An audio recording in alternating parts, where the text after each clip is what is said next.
terms of agreements, power biases, and stuff. In this short little video, I'm going to be talking about the propaganda within music, movies, TV shows, right?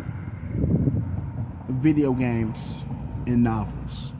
So, all entertainment outlets, realistically, has propaganda, right? I'm going to talk about it. Alright, so what do I mean by all entertainment outlets are practicing propaganda, putting propaganda in their entertainment? Well, it's simple, right? When you're young, you don't notice that the villain is always the bad guy, and that the good guy, right, the antagonist or the hero is always the good guy, right?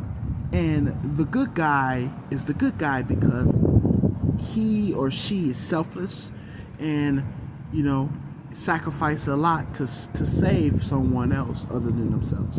And the villain is usually someone that is, selfish and not sacrificing anything for anyone, and rude and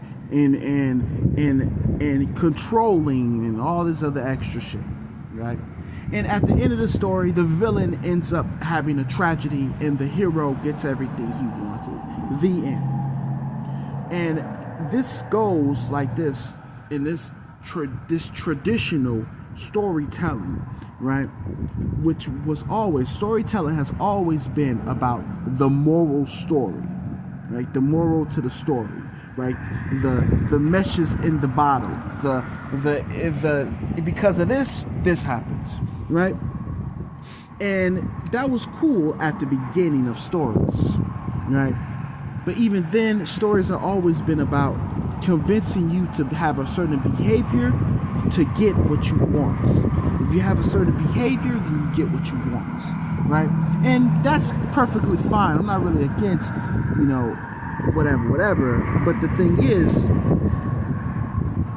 the behavior comes from an ideology, whether it's the villain or the hero, right?